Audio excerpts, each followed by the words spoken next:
We are live. Welcome to the Portfolio Builder Premium webinar.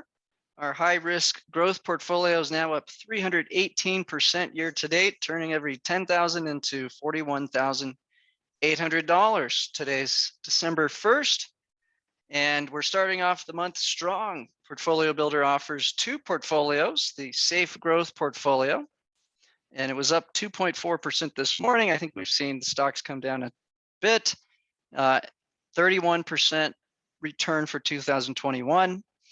That's where we recommend putting the majority of your capital. And if you're a old-time member, you'll note that we did consolidate all of the stock-based portfolios into one. And that's because I want to herd the sheep into to where we want you to go to make sure you have a smart strategy heading into next year. I think previously we just had too many options. And so that's the main portfolio to put the majority of your capital behind, doing excellent, highly diversified. We'll look at what's inside that portfolio in this presentation. Less of your capital should be in the high risk growth portfolio. That's up 324% and had a similar return to start off December. We're predicting a stock buyback market melt up dead ahead. And we've had plenty of volatility to shake you out of that. We'll talk about why we have the Federal Reserve and the US government trying to fight inflation, creating volatility so that they can pass trillions in new stimulus. We're calling BS on this. We believe the inflation is here to stay and that the Federal Reserve is bluffing, that they're not going to get so hawkish and create a stock market crash, a Great Depression, no job recovery ahead of the midterms. Seems extremely unlikely. Now, our opinion on this became cemented when the Democrats lost in Virginia and New Jersey. This was really enlightening to the Democratic Party to stop bickering within their own party. And it's lit a fire under their ass, and they've been passing spending much more effectively than they had previously. Another important point is that Biden and Kamala's polling are at record lows. I think Kamala's the least favored vice president in the history of the United States. And so they're really just trying to keep things smooth. This also gives us an inclination that there won't be lockdowns this winter, which was a key risk we were worried about while betting on energy products. So this is their last chance potentially to pass big spending before the midterms. And that's really what the Democrats run on, is being able to push a lot of money into the economy, into people's hands. And so this is really their opportunity to do it through reconciliation bill. So we're recommending a red alert, buy, trade alert. Now, there's a few things I watched that might change my opinion, that perhaps I'm missing something. First and foremost, we were keeping a close eye on Tesla with Elon getting ready to dump into it. But he did such a good job creating all this hysteria around it. It's actually allowed him to exit without hurting the price of Tesla. So just brilliant once again, still over 1,000, nothing to worry about there. Now, normally I'd be worried about Exxon falling and oil prices falling if I thought it was from a demand shock. But if we're going to have governments colluding to dump their strategic reserves and put all this hype about nonsense through the media to suppress energy prices, then we have to call their bluff, because I'm actually anticipating energy to be our single best returning asset over the next 3 months. And so while we did have that particular stock go down, as well as price of oil, it's quickly rebounding right back up. We didn't budge. So we do have Exxon at 60.86. That's a screaming buy. These guys are likely going to make more money in the next decade per year than they ever have in their history. So very bullish on that. We keep a look at the dollar. Now, the dollar going up is not going to crash things. The dollar going up tells us there's problems somewhere else. And we're seeing that in the price of the dollar going up against the euro.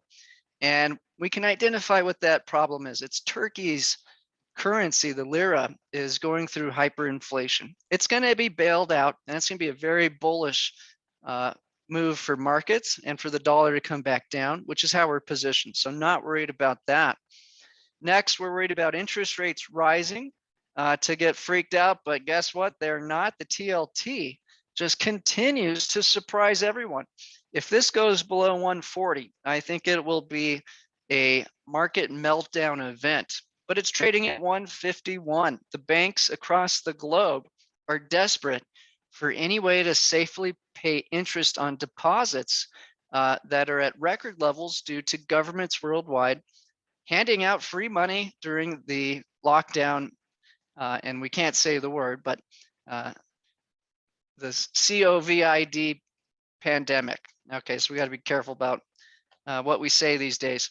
All right, Brent going below 75 would be a warning sign, currently at 69. But once again, we had all the governments in the world dump their strategic reserves, and they're going to have growing demand for oil leading into next year. It was a really short-sighted move. So buy the dip there. Is China really collapsing? We know they've been popping bubbles and trying to spread out the wealth in their country. Well, if their currency was devaluing or their stock market was crashing, perhaps we could get a little more worried, but it's not. The currency remains ultra strong. And today, emerging markets is spanking everything else, which is what we went big on yesterday. So we've got emerging markets providing twice the return of the S&P 500 and 10 times the return of the NASDAQ today. So in general, I would say the dollar risings are single greatest concern, with the lira devaluing, and I think that's going to be resolved in the next few weeks. So all in all, this looks like a great time to get long in our positions. So DXY is above a critical zone. It's due to Turkey's devaluation or hyperinflation of their currency, devastating to people in that country. If you were in cash in Turkey, you lost half your wealth in the last several months. So very crazy. Now we do know that oil has sold off, but this is again strategic artificial manipulation by 5 governments, big governments colluding, because if governments see too much inflation, politics say you should be spending less. And we know what these politicians like to do. They want to spend as much money as possible. Another hint that we're not going to have lockdowns was Germany bailed on their lockdown, and we've had Biden come out and say we're not going to do that as well. And it's because it's extremely unpopular with the voter base. So I don't think that's coming our way. Another telltale sign was Bill Gates came out and down talked the effectiveness of the medicine being pushed through the globe. Just a year ago, he's telling us the entire population has to take this, otherwise we're never going to get out of this mess. Now he's saying it's going to be less serious than the flu by next summer, and so he's bored with that. Now he's all about climate change. And no, we got our investors into that uranium play finally. So what do we expect for 2022? I believe you're going to see surging energy prices and life-threatening food inflation globally, and probably lots of unrest in poor countries. So that's going to be the big theme that we're going to be playing in our portfolios. Now, if the Fed attempts to raise interest rates to fight inflation, which is the only way they could really do that, you're going to quickly get an economic crisis unfolding. And we're ready for that. We're watching that. As you know, that's my specialty, is trying to predict the politicians and the Federal Reserve. So there's 2 big banks predicting opposite things. Goldman Sachs says they're going to end quantitative easing 2 months early. Powell just said that they're contemplating that in their December minutes, and that they're going to do 3 rate hikes in 2022. Okay, if you give me 700,000 to 1 million jobs a month and never look back, I would say they can pull that off easily. But I don't think that's in the cards.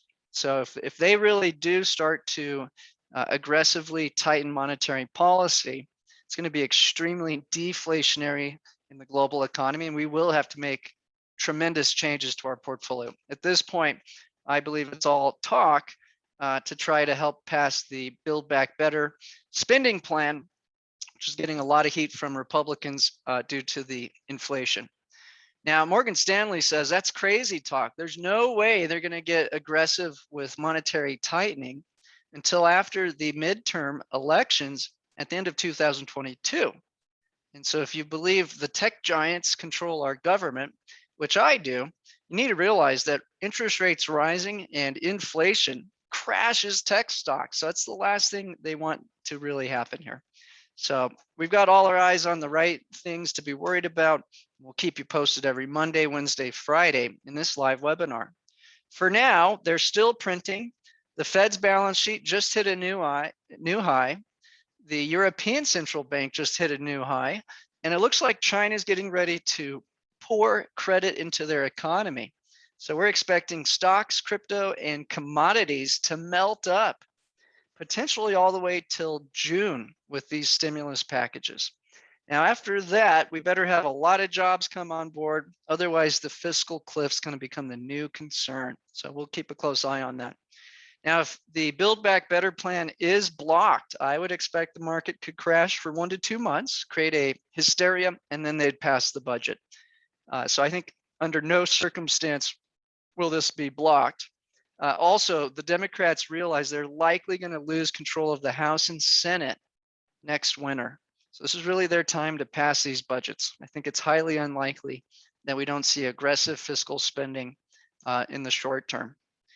Okay, now a fear that we should have been worried about, but of course McConnell's gonna throw the Democrats another bone, would be the debt ceiling is coming up again. And that is a problem, but the politicians always manage to raise the debt ceiling. Janet Yellen has come out and said she can fund the government through January 15th.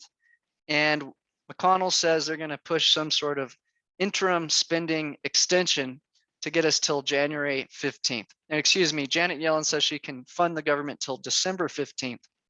So we've got some time before we got to worry about that. Failure to close a deal in, and I need to update that as we've now hit December, is eventually going to create problems in the stock market. We need to realize the only reason stocks go up is because the US government and other governments globally continue to increase their debt, which is what keeps all these numbers looking good for corporations. If they were to reduce their debt spending, you'll quickly see corporations' profits dwindle down. And that's why that's so important to track the spending. Now, if we're going to get a crash, you don't need to worry. We have the perfect hedge UVXY. In the March crash, we had a 30% decline in a month. This puppy went up 1,100% in less than 4 weeks. So if you had 10% of your portfolio there, you could have done nothing and had very little drawdown, and then watch your portfolio come skyrocketing back up once they turned on the printing press. Now get this, the market could fall 40% and still be above the February 2020 levels.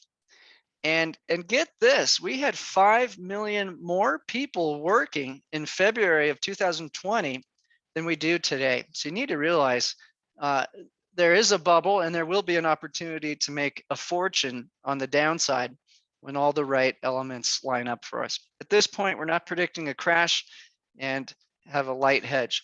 But I do think when the right elements do line up, we could make over a 2,000% return in UVXY and potentially not even go below the high of February. Now, if we start hitting numbers towards the low of March, well, then this could be more like a 3,000 to 5,000% return. I'm not the only one making claims like this. Some of the best fund managers like Jeffrey Gundlach and many others are predicting the same outcome is inevitable in the long run. So now may be the best time ever to get long our high risk growth and safe growth strategy. They're both positioned for what's coming up next. In your free trial, you get the high risk growth portfolio. Once you upgrade, you can have access to our highly diversified safe growth strategy as well. And it's good to combine the two. Now, my core prediction remains that we're going to have a slow motion multi-year rotation out of growth and into value. And here's the cycles we want to pay attention to, looking at the most value sector out there, the energy companies. And there's been massive amounts of underinvestment in energy. And that's our opportunity to hop on board this, this money train I see coming through. So you do the tech bubble crash in the 2000s, The second they get their act together and start increasing deficits and suppressing interest rates, you get a 5-year bull market in energy. Okay, and you made a fortune doing that, and it protected you against interest rates rising. Those rates rising eventually crashed the housing market. You get the 2008 collapse. They double the deficit spending right away, bail out all those bankers, give them a good job, pat on the back, suppress interest rates with quantitative easing, and you get another 5-year cycle. Okay, so here we are again. We haven't just doubled the deficit spending, we've tripled it. So we went from $500 billion from 2003 to 2008 deficit growth. 2008 to 2016, we averaged $1 trillion.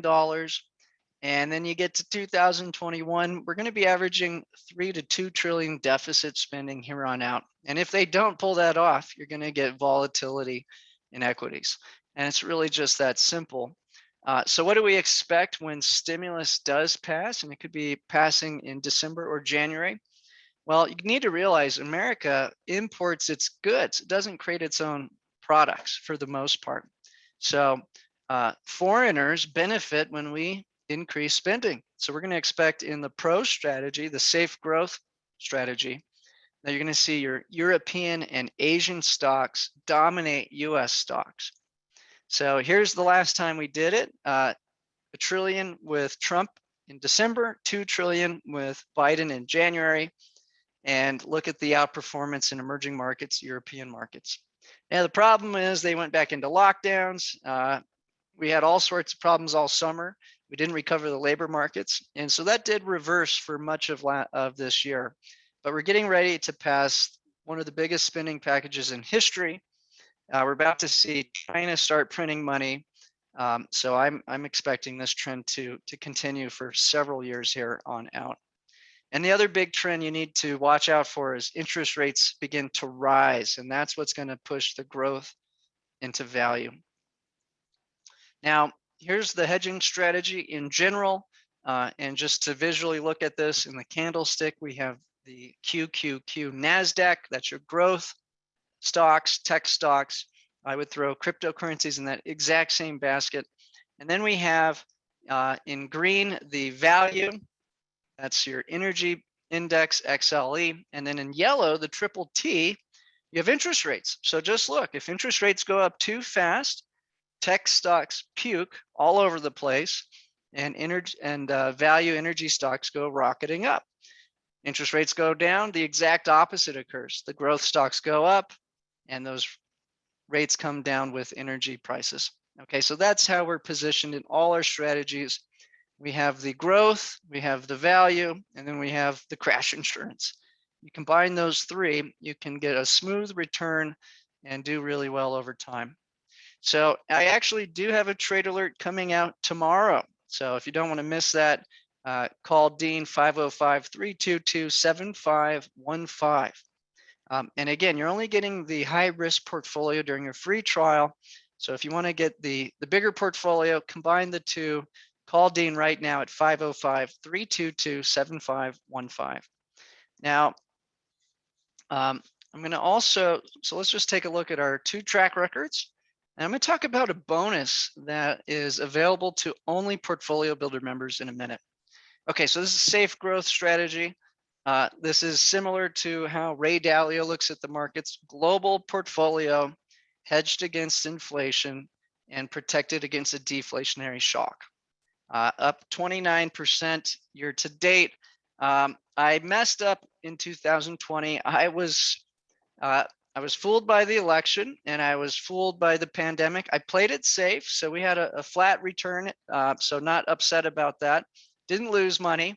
2019, we had a 25% return. So that's where we recommend you put the bulk of your capital. If we look at the high risk portfolio, we can see it's up 314%. This has been betting big on cryptocurrencies all year and will continue to do so. Now, if you were to combine 70% of your money in the safe strategy, 30% in the higher risk strategy, it makes for a really neat return, up 111% year to date. Okay, so that's the 2 portfolios. Now, when you do upgrade, what you're going to see is you're going to have access, and this is actually where I edit the settings. So we'll be doing an edit in the settings tomorrow morning.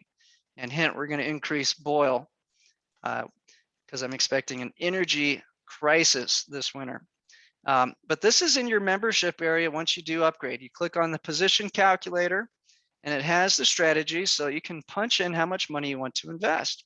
So let's just say hypothetically, we want to put 70 grand in the safe growth, and then 30 grand into the high risk growth. Okay, so this will calculate exactly what to do. And we all follow the exact same ratio of stocks, so we get the same return over time. And you're going to control your risk by how much you want to put in the safe strategy versus the risky strategy. Now, here's the bonus that's only available to Portfolio Builder members. It's actually a private equity offering we've created called Rebel Dividends. Now, I know a lot of our subscribers are already investors here.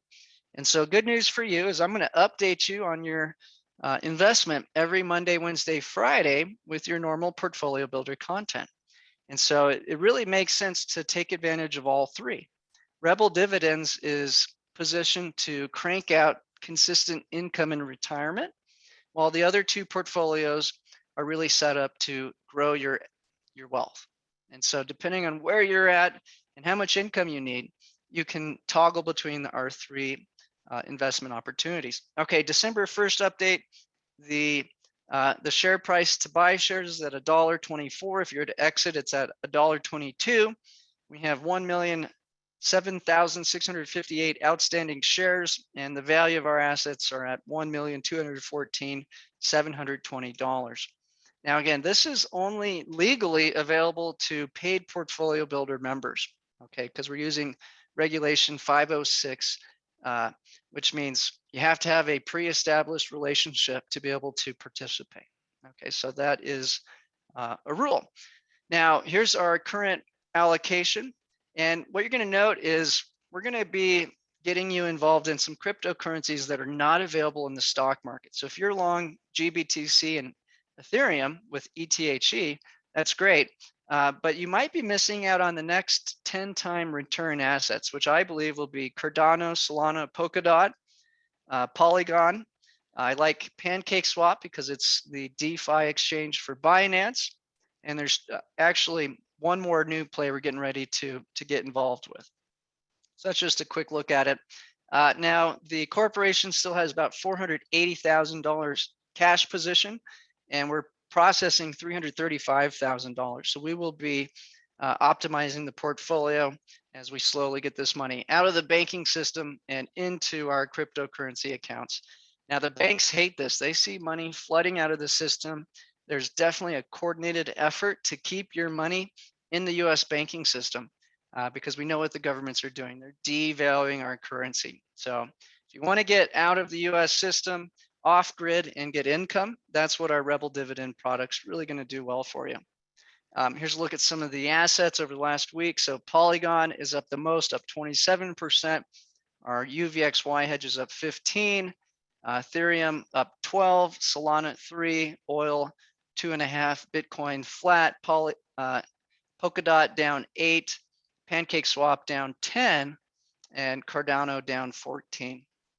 Now, I do want to note that I've found some probably more effective ways to hedge the downside risk for Rebel Dividends, and it's going to be by purchasing out of the money put options on stocks that are highly correlated to cryptocurrencies. So Tesla, Marathon Technologies, Coinbase, Riot, and Circle are the 5 companies, and we don't have Circle on this screenshot. They're all highly invested or correlated to cryptocurrencies and have a very, very deep options market. So we can be buying super out of the money put options and rolling those over every week. So that'll be the more advanced way to hedge this very aggressive cryptocurrency portfolio coming through. We're not there yet. Just want to give you a heads up. That's what we're going to do instead of UVXY. And just to look at some of these assets that we're involved with, we've got Bitcoin up as much as 3,400%, Cardano up as much as 9,000%, Polkadot up 780%, Polygon up as much as 14,000%, only 8,000 at this point.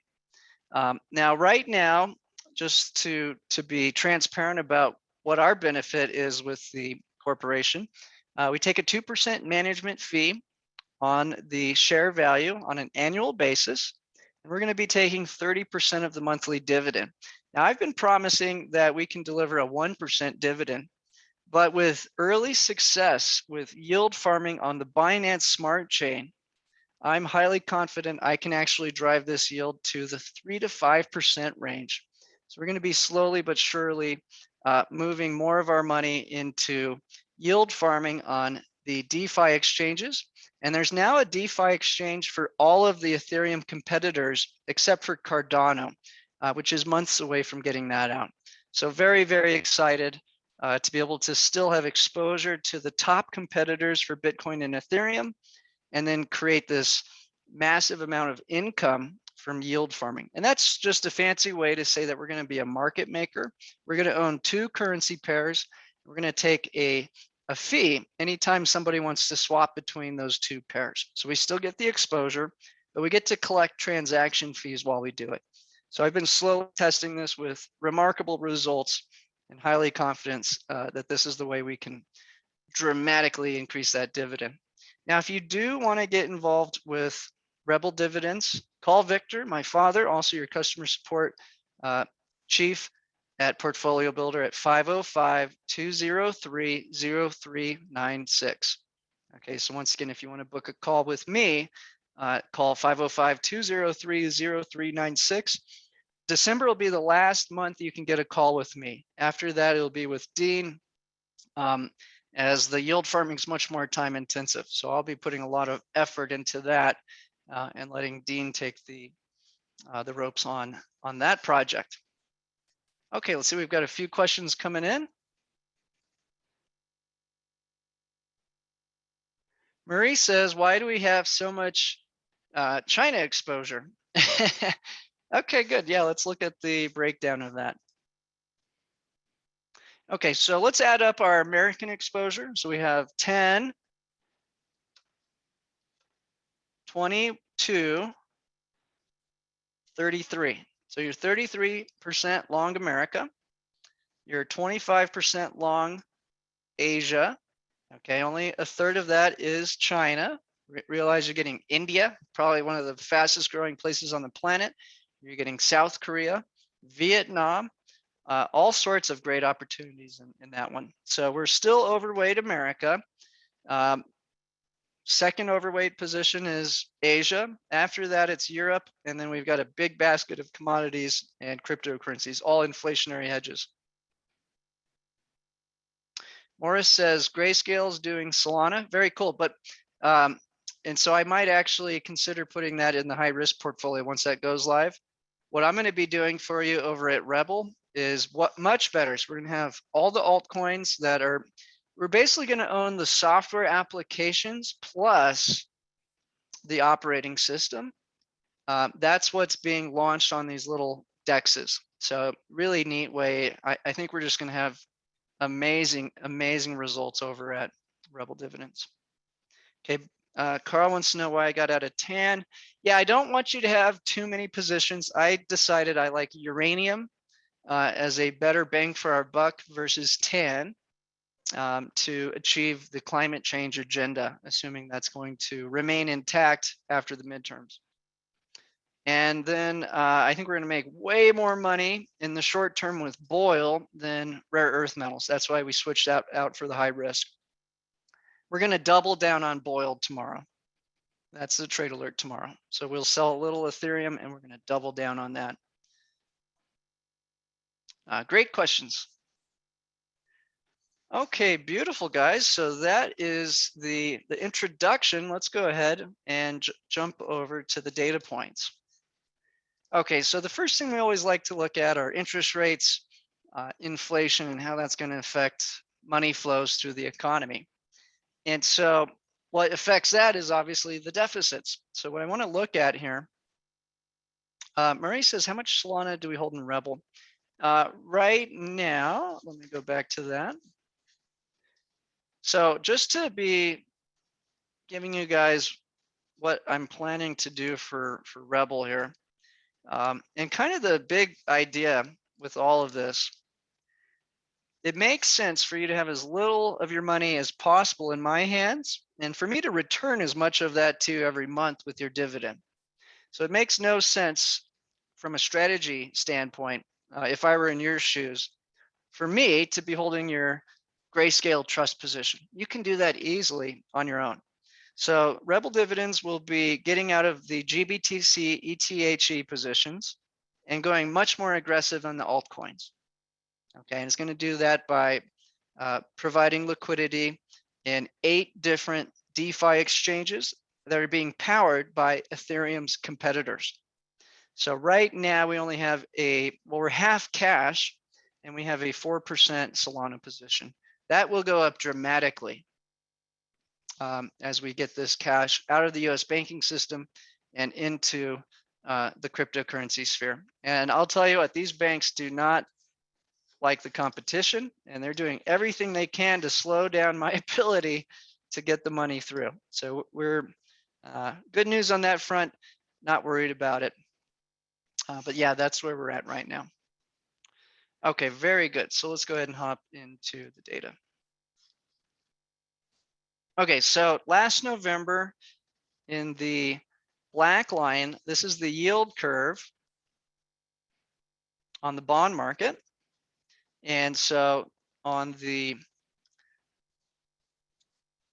x-axis, we have the duration of debt, 1 month, 3 month, 1 year, all the way to 30 years.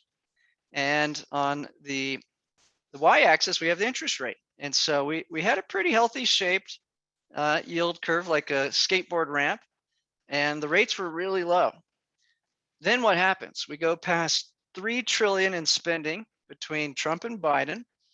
And in green, we can see what happened by March. And March is important because that's what created the tech crypto crash and rotation into energy. Now, it was short-lived because they were not able to recover the economy, and they kept doing lockdowns, and they couldn't pass more spending.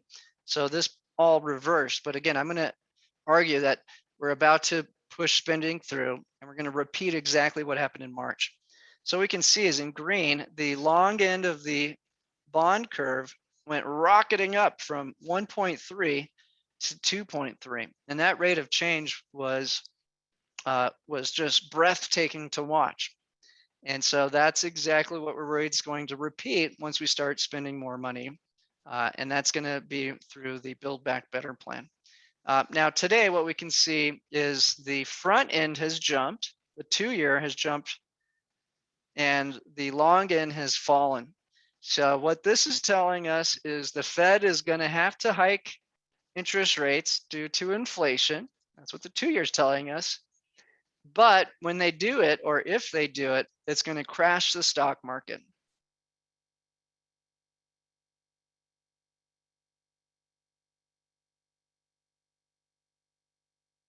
I'm not sure what you're asking there, Carl. But yeah, the change was put out on Monday, and so we can see it's already up 2.5% today from November, which was flat. So yeah, just look at the December return will show you how well high risk is doing. So it's doing great. Okay, here's your VIX futures term. Now earlier, this was crazy. It was having like a wiggle right here. What we're primarily interested in is where the dots jump the most. That's where there's the most aggressive hedging, and market participants are predicting risk of volatility. And so right now it's clearly saying between now and January and February, but pretty much just December is where it's being priced in. And so what are the risks? The debt ceiling doesn't get lifted. The spending package doesn't go through. And now the Fed is talking about speeding up quantitative easing and announcing it in December. So this is all things that the market does not like. Okay, reverse repo fell. This was at 1.5 trillion yesterday, just updated minutes ago at 1.4 trillion. This is telling us we do not need to worry about interest rates rising right now dramatically, and that there's plenty of room for Janet Yellen to go pump bonds into the market and get her treasury account balance back towards 700 billion. Right now, she's about out of cash. But again, if the banks are having to borrow from the Fed, which is what reverse repo is, it means they can't find enough debt instruments to service deposits, and there's very low risk of interest rates rising. So the bigger the reverse repo is, the more bullish it is for growth assets in general. And so that's good news. All right, here are the, you could sum up the whole stock market, global economy in this one chart. We got growth, candlestick, green, energy, interest rates, gray. And, you don't have to worry why it's the case. It just, we could spend time on that, but you can see if interest rates go down, energy goes down. Interest rates go up, energy goes up. So that's your interest rate hedge. And then tech stocks can go up with interest rates going up. But if the interest rates rise quickly, you get these crashes. So like right here, we can see tech stocks pull back, rates go up. Right here, tech stocks go down, rates go up. Okay, and again, that is the fundamental macro view of how we play the markets with all of our products. All right, now in this chart, we're going to be using Stanley Druckenmiller's favorite leading indicator, which is looking at the Russell 2000 IWM. Traded flat all year and then had a nice breakout. It's come back down.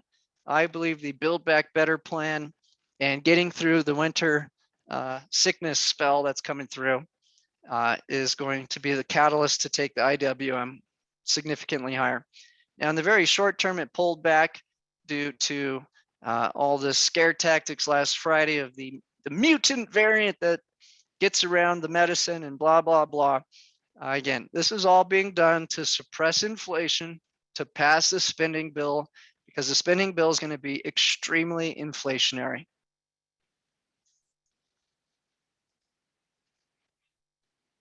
All right, here is emerging markets where we have increased our position. It's been in a bear market since the beginning of the year. This has been due to lockdowns, low uptake of the medicine, and really China popping all sorts of bubbles in its economy and trying to redistribute wealth to be more evenly spread out through society. And that would be putting it in a good light. So again, I expect China to outperform for the coming decade, and that's why we're betting big on it. And more specifically, Asia to outperform. Here's our European index with EFO. This one's loaded up in things that do well with interest rates rising. It's done very well this year, even with interest rates falling. Very happy with this position. I believe it's getting ready to break to new highs and also outperform US equities. All right, now in this chart, we're comparing Bitcoin and Ethereum. Bitcoin is deflationary, limited supply, proof of work.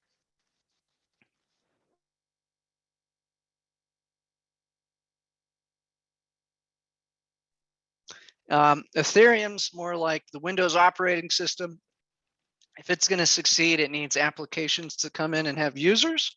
So right now it's too inefficient, proof of work, extremely slow and expensive. Its competitors are lightning fast, Solana, Polkadot, Cardano, and AVAX, just to name four, do everything Ethereum does, but 100 times better. And they're having a real threat to Ethereum right now. Good news for Ethereum is they're switching to proof of stake, potentially by this spring. So we'll see how that affects its competitors, whether or not we're going to get multiple successful operating systems. And then is the Fed really going to tighten monetary policy next year? These are all big questions for cryptocurrencies. Right now, we're betting big on Ethereum, and it's been really doing a lot better than Bitcoin. As you can see, if I zoom out towards December, Ethereum's up 293%, while GBTC is only up 97%. Now, a lot of people want to look at the relative return of the Bitcoin and Ethereum. And the underperformance for both of these was between December and March. After March, the Grayscale trusts have been doing really well. And that's when we had those interest rates rise and create a growth shock.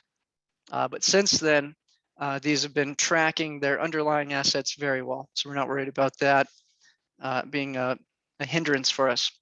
All right, gold and silver, what's going on there? Boy, we did really well with that position last year and got out and reduced the size to about 1/5. And ever since then, it's been pretty much a dud. Now, gold and silver could have its heyday if the Biden labor recovery stalls out next year. So if we keep punching a ton of money inefficiently into the economy and we don't get these 500,000 or more job prints, I would expect gold and silver to start doing really well. So too early to tell if it's going to work or not and if they're going to get jobs back online. So keeping a close eye on that. But for now, we're very, very light on precious metals. I think we have 4% long silver and that's it now. Okay, if we're going to crash, we like 3 products, EUO, that's the dollar versus the euro. I don't like that play right now because I think the dollar is getting ready to fall. We've got the treasuries, which again, I think are going to fall rapidly and probably be the main catalyst that hurts markets over the next few years. And then we've got that UVXY hedge. I'd like to hit a huge win on UVXY, let the treasury market crash, and then get you a big treasury position. That's what I think are the opportunities here. Orlando says, why decrease? Well, I got you into other assets that do well with interest rates rising with that big trade alert. So I forced everybody to basically go to a hybrid of Safe Alpha and Pro because I knew a lot of you were stubborn and you weren't going to do it on your own. So I forced it on you, and it's working really, really well to start off the month. But yeah, we're set. If interest rates go up, both portfolios are going to make a fortune. Absolutely. All right, so here's some of the alternative plays I like to get us involved with in and out. We dumped MJ. Gosh, that was just a big lose. That was our single worst loser outside of UVXY. Luckily, it was a tiny position in Bootcamp Core, not in the portfolio. Now I'll keep it on the screen and watch for it. When it does get pumped, it can go parabolic. So keeping a close eye on that. I'm very bullish on REMX, which is rare earth metals like lithium and cobalt, and COPEX. Okay, almost regardless of politics. Those have so much growth, but just behind Tesla and Apple, that I'm very bullish on those long term. Right now, we're doing REMX as a more aggressive play than copper. We did get out of TAN to replace it with uranium. Solar and wind is fine, but if we're really going to get to neutral carbon emissions, they have to get massive amounts of nuclear power plants. And I do think that will be an agenda probably for the rest of our lifetime. So planning to stick to uranium unless we see a deflationary shock coming in. Now, KRBN is not in the portfolio. That's the carbon credit. So that's like your John Kerry play or your Bill Gates play. I'm worried they're going to lose control of politics next midterm. So I'm keeping an eye on it. I don't think if we have a big Republican sweep that there's going to be this huge net getting carbon emissions down policy being pushed on us. Yeah, I think oil is going to go back to new highs and then we're going to have a cold winter. So yeah, getting ready to double down on oil tomorrow. And we're seeing lumber futures bid back, oil bid back. The levels of energy that are stored globally are 10 to 15% below trend over the last 5 years. And now there's more money fighting over a limited supply of energy. So yeah, I think the governments wanted to get those to crash, but I don't think it's going to work. Very short-lived. All right, here's why your dollar is going up. Look at that. So the Turkish lira has lost half its value since July. Imagine half of your wealth being evaporated. And most of that actually occurred from September. So just devastating. This will have to be bailed out and will likely be very bullish for the way we're positioned here. Okay, if China was having a crisis, they'd probably devalue their currency. Not happening, so we're not worried about that. Here's that NRGU play. It's highly volatile. Don't have a hissy fit every time it goes up and down. Remember the cycle? It's 5 years. We're in year 1. So we got 4 years. Only thing that's really going to make us change plans would be the government fails to spend money or the Federal Reserve hikes interest rates aggressively. Other than that, this is an important position for the next half decade, and we're only 1 year into it. Okay, we've done a good review of the key crypto, so I'll skip through that.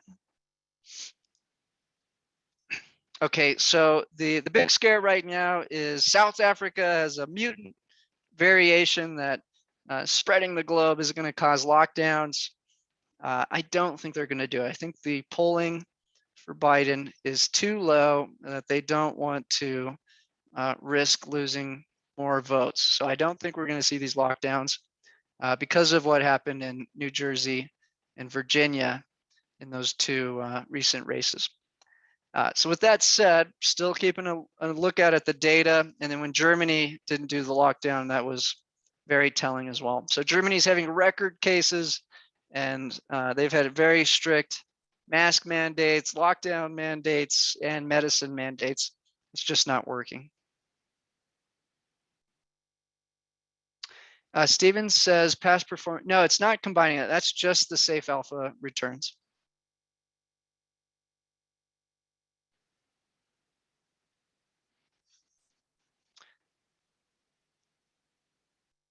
Kathy says, do I think the Hong Kong dollar? No, China captured Hong Kong. So no, I don't think the Hong Kong is going to collapse anymore. All right, here's the rate of change for the cases, and exactly what we predicted is occurring, that we'd have a pullback into October and then a rally into winter. And I do think you'll see this hit new highs. But the question we care about is whether or not they'll do a lockdown. I believe they would do a lockdown if they couldn't pass their budget, but I believe they will pass their budget now. So I'm not predicting lockdown at this point. For hospitalizations, we are seeing all-cause mortalities rising about 20 to 30% year over year. This could be explained because we failed to treat people for a year. It could be explained by a number of things. In general, we're not seeing a reduction in death year over year, or really a reduction in anything that's beneficial to the hospital system. So I'm going to be keeping a close eye on hospitals as we approach winter. To again predict the risk of a lockdown, which would be deflationary and make us want to get out of the oil play. Now, before you get worried about looking at trend lines or Fibonacci levels or whatever it is you like to look at with NRGU, remember it's a leveraged play, and we should be looking at valuations, trying to predict future valuations, and the company to follow is Exxon. Okay, so my prediction is they're going to make more money per year in the next 5 years than they probably ever have in history. U.S. government has made it hard for any competition to come in and compete. And so that's just the way this is set up. It's beautiful. And I believe this will be probably our single best returning asset in our GU. It's not overvalued, not even close. And if we look into the future, more and more demand for energy as we slowly get through all these lockdowns and slowdowns due to health concerns. And then add on that we've printed $16 trillion globally and thrown it into the economy, got more money fighting over limited supply of energy. And it's an energy that's being protected by the government. The US government's making it very hard for anyone to come in and compete with these 10 big US oil giants. So they're going to have really high oil prices and the exclusive access to sell in the US. So a very good setup for NRGU. All right, here's what they did. I believe this will reverse course quickly. They wanted to make inflation look light so they can pass the spending. And it's as simple as that. So that energy came down and followed the rates. But remember, the Federal Reserve is suppressing rates with quantitative easing, and the government just dumped its strategic reserves and put out global headlines about a mutant, a mutant virus that's going to bypass all this medicine we just spent an entire year trying to mandate. So it was all done to do just that, to get those energy costs down. But is it going to fix the problem? Absolutely not. Very short-sighted. So buy the dip there. Okay, copper futures, nothing crashing. This would signal that something's going wrong in China if that were crashing. Now here's a good telltale. So we saw lumber futures go parabolic, crash hard, and now it's back to going parabolically up. Biden just doubled the tariffs on lumber from Canada. Who knows why? But I believe you're going to see oil, natural gas, catch up to lumber futures. So we're going to double down on that play tomorrow and sell a little bit of Ethereum to do it, maybe even triple down. Highly confident in that play. And that's why we started with a small position. If you're buying into a crash, are we going to get the exact bottom? No, but we'll get as close as we can. Okay, Baltic Dry Index starting to rebound here. We had that crash. So we get all these inflationary spikes. They crash, but then they're rebounding back up, and they're staying at levels higher than ever before in history. So Baltic Dry Index measures the cost to ship commodities to various continents. It's at record levels even after crashing over 50%. And it's likely going to stay that way forever. All right, here's the big move in rates. So we're looking at the 2-year, 5-year, 10-year, 30-year. So what do you got? You got the short end going up, saying inflation's too hot. Fed's going to have to hike rates. Long end saying go for it. You're going to crash everything. We're going to load up on these. So that's what the bond market's telling us right now. So what will Powell do? Is Goldman Sachs right, or is Morgan Stanley? All right, here we have the copper to gold ratio. Careful getting big on gold if we're going to have a recovery. So copper goes up when we're building stuff. Gold goes up typically when we're having stagflation, a weak economy with lots of inflation. So right now we're not betting on gold. Obviously, we're betting on the reflation trade. So we're believing that there's recovery still yet to be had in the economy.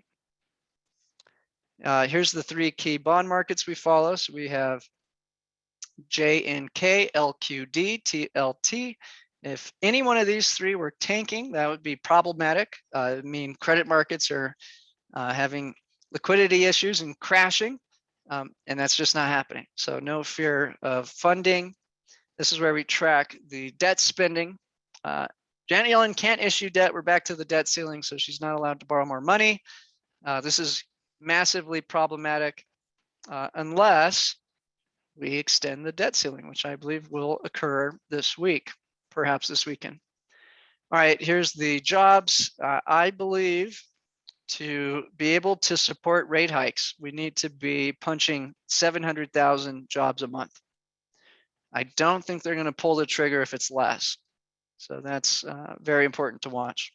They did revise 2 months up, which is telling. Did they not want these to report hot jobs and make rates spike? Gush versus NRGU is a question from Yao. Gush is smaller oil and NRGU is bigger oil. I would focus on the big oil because that's who the government's partnered up with. Okay, inflation is hot, way above the 2% target. Question is, when will the Fed act upon this data? The next big sticky points will be rent rising and wages rising. I don't think this is going to go below 4 anytime soon. Banks are lending money. We're positioned for banks to lend money and for interest rates to rise. So that's good. That's exactly what we want to see. Consumers are borrowing. That's exactly how we are positioned. So we're seeing credit grow, credit card growth. Retail sales grew 1.7. Consumer spending grew. It's slowing down, but it's still at record levels, never before seen in history. Lots of jobs. The producer price has traded flat month over month, but at record levels, so no signs of a deflationary shock for the cost to create goods and services. Now, this is a great print. Jobless claims below 200,000. We're positioned exactly for this. Wages continuing to run hot, and salaries. So this is exactly how we're positioned. Now, the big question is, can we get the labor force participation back to where it was in 2020? Because that's about 5 million jobs that are now maybe permanently gone. So how do you fill that gap of income in the economy? Well, you don't. And so these people will start selling their assets that have appreciated to replace the income they had from their job. Trade balance, record level, low. We're betting against the dollar in our entire portfolio. So we want to see deficits growing at the government level and trade balances growing on this chart. And I believe that will continue. Now, some canaries in the coal mine, some specific stocks that could tank and we get worried. Apple, okay, record high, nothing to worry about there. Tesla staying above 1,000. 800 is what would get me worried. Not even budging. ARK Funds has way too much money. I think this thing could get slaughtered over the next 5 years as interest rates rise. She's positioned in the most aggressive way possible against interest rates rising. So could that create systemic risk in markets? That's what we're interested in. Tencent is the tech giant of China, stabilizing. This is probably one of the more important companies in the world long term, which we have exposure to through EDC. Alibaba, boy, that's probably the nastiest chart we have to look at today. I would buy the dip, as you know. But yeah, they've certainly just been smashed in the last several months. Not enough to freak us out over the entire market, though. Okay, Samsung hanging in there, nothing to freak out about. And then Toyota looking very strong. So we're just looking at some important companies in the different indexes we're long to make sure there's nothing devastating happening that we're missing out on. Okay, China's PMI is still above 50. European PMI way above 50. Chinese imports did fall, but they've fallen during this recovery. In general, they're above the highest level they've ever been in history, even with this little pullback. So China's doing great. Exports have fallen less than imports. Perhaps imports will predict exports, but again, nothing catastrophic occurring. US Central Bank just hit a new high on its balance sheet. So stocks have been highly correlated to the growth of balance sheets, which is what allows governments to borrow more money than they normally could. European Central Bank balance sheet just jumped the most. What's all this talk of tapering? Not happening yet. So a lot of talk, but talk is cheap. Japan's balance sheet has remained flat. Okay, so that's the key data that we look at. Let's look at the headlines. Jeff says, still buy the dip. Yeah, we have it with EDC. So I would just follow the trading plan and not alter the trading plan, as you guys know. Okay, this is looking at the inflows in the exchanges. Binance dominates. We're playing Binance currently with Rebel dividends. We're basically trading the Binance coin against other hot new coins for income over at PancakeSwap. That's the DeFi exchange for Binance.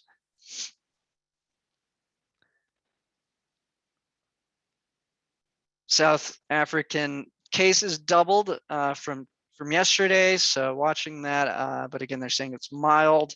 I don't think we're going to get lockdowns. So that's what we're worried about with that. Here's rent against, I think it's the housing index, and we can see it's expected to nearly double.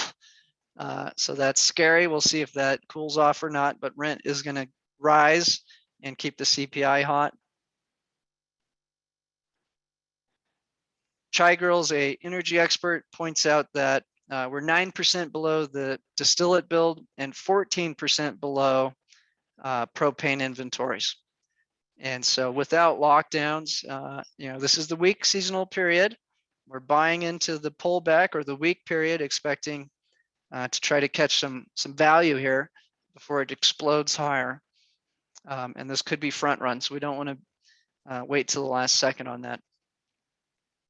Peter Schiff always has some common sense to share with everyone. Treasury Secretary Janet Yellen declared that America must pay its bills on time and in full. To do so, she insists that Congress raise the debt ceiling so we can keep borrowing money to avoid actually paying our bills. You don't pay your bills on time by going deeper into debt. Well, in the US, you do. Okay, Jack Dorsey resigns from Twitter. This fellow comes in and says they're going to basically ban memes and using people's photos.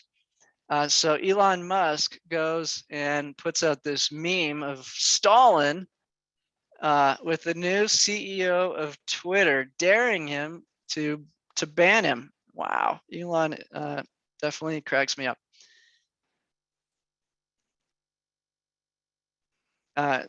Zero Hedge pointing out what we looked at. Goldman Sachs says we're going to taper fast, hike up interest rates. Morgan Stanley says that's crazy. We're going to do it after midterms.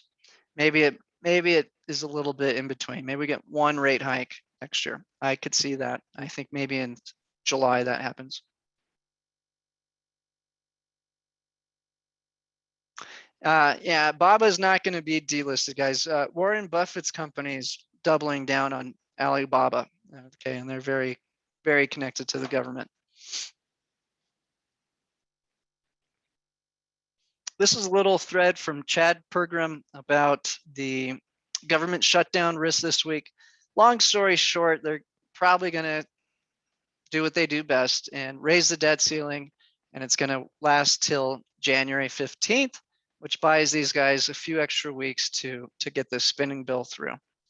So not freaking out about that right now. If you want to read all this, you can follow @GenerateSIncome on Twitter. Okay, so Savon Henrik says, imagine your job is to recover jobs and keep inflation low. And you you doubled the money supply trying to do that in a year. And he points out the inflation skyrocketing and the labor force participation is flat. And that's exactly right. That's why the Fed's trapped. If they keep doing what they're doing, inflation continues to run hot. If they stop the dovish policy, the jobs market could potentially crash. So what do they care about more?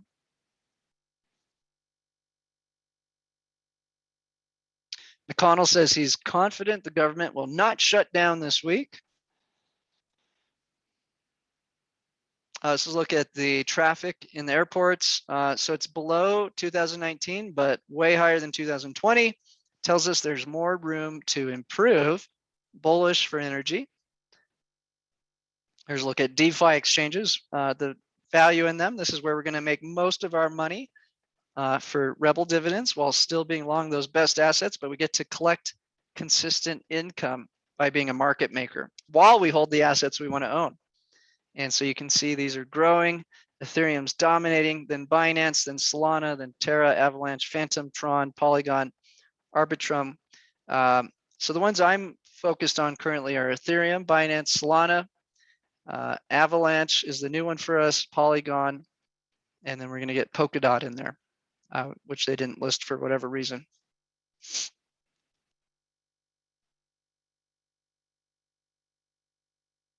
Goldman says, putting the current price of oil in context, it represents not a single plane flying around the world for 3 months. Yeah, this is all ludicrous, the pullback there. Here's tech versus Alibaba. So you can see that. No, I don't think China's Amazon is going to be banned from global stock markets.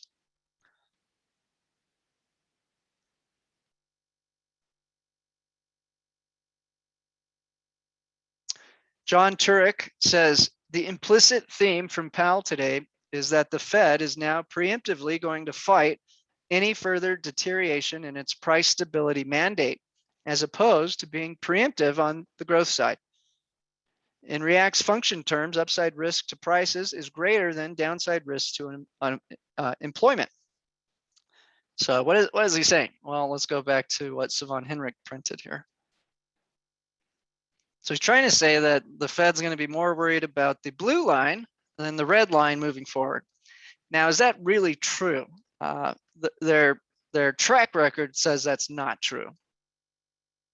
Politics would not side with that well either. I think this is a big stunt to try to slow down the inflation and hope the jobs come back in the next 6 months so that they can get away with rate hikes without creating a stock market crash, which would lead to a labor market crash. But yeah, that's definitely what they've been warning about and signaling to us. So I'm paying attention.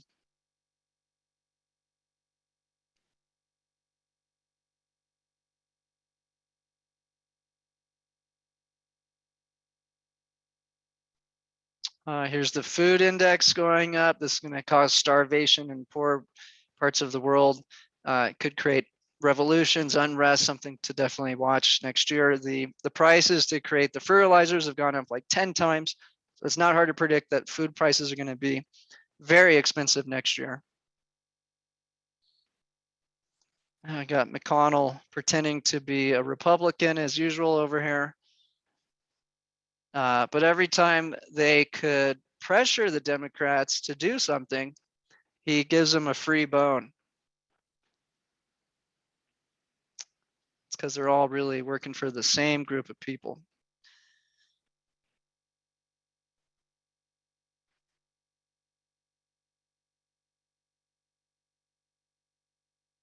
Okay, Lynn Alden says this actually has a reasonable shot of being true. I actually think this is exactly what's going to potentially happen. Sticky high inflation in the first half of 2022, but visibility into the second half of 22 is weaker at this point and subject to a fiscal cliff along with other issues. Depends on some policy choices. So I think we're going to pass the Build Back Better plan, that we're not going to get so hawkish with policy, and we're going to have a melt up till summer, and then it's going to become very problematic for markets without more spending. So we'll see how this plays out. The Fed speakers are trying to tell us that the hawkish policy is coming sooner than I've been forecasting. So I'm aware, ready to adjust when the time comes. But again, all talk, new high in the Fed's balance sheet and a huge leap in the European balance sheet. Stephen says, what does Lynn Alden mean by visibility? Yeah, so she's saying that we ran a $3 trillion deficit last year. This year, it's going to be much less. And that the majority of the spending is going to happen in the first 2 quarters. And that the rate of change of spending is going to fall off a cliff by Q3 next year. And it's going to be problematic for profitability of corporations. So she's predicting a stock crash in Q3, basically what that says, without more money spending. And I would say, or give me 5 million new jobs and get us hopefully back to the February 2020 employment levels where everything was going really well.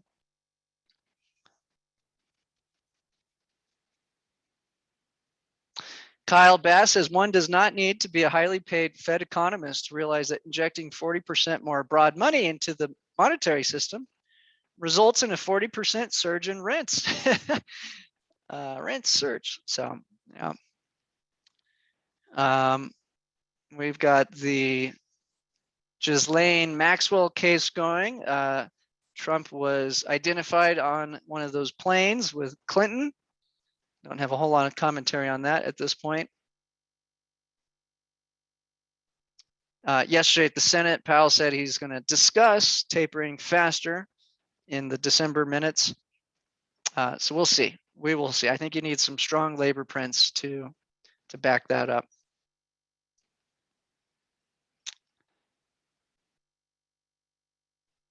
Powell has said we need to retire the transitory word And they didn't realize that it was supply side. It has nothing to do with the government increasing the money supply. It's all supply side. So it's obviously both causing this. Year-over-year spending on Black Friday and Cyber Monday was lower, but again, we're still at record levels of spending.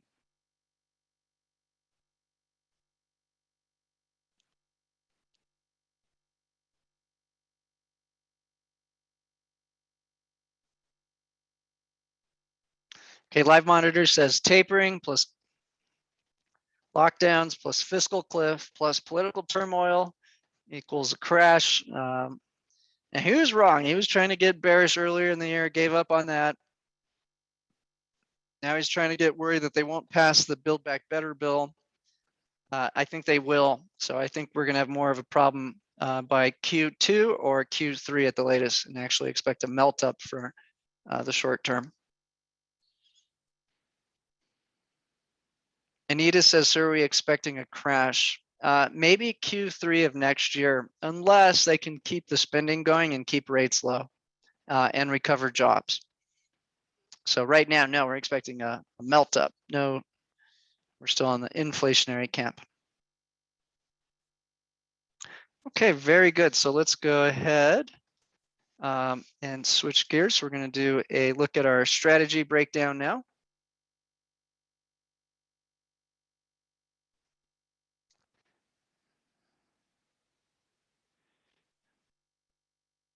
Yeah, and I think in general, what Epstein was trying to do is get everybody possible connected to him so that he could have blackmail on people, just in general. And that, anyways. All right, let's look. Okay, so I'm going to end the free version right now. So if you're on a free trial that's expired and you're catching this remarketing video, you're going to miss out on the trade alert. You're going to miss out on the analysis of our exact strategy, and you won't be able to get Rebel dividends. So call Dean at 505-322-7515. Upgrade your trial, get access to everything. Okay, very good. So I'm going to end this part of the recording, and now we're going to hop into the paid member only stuff.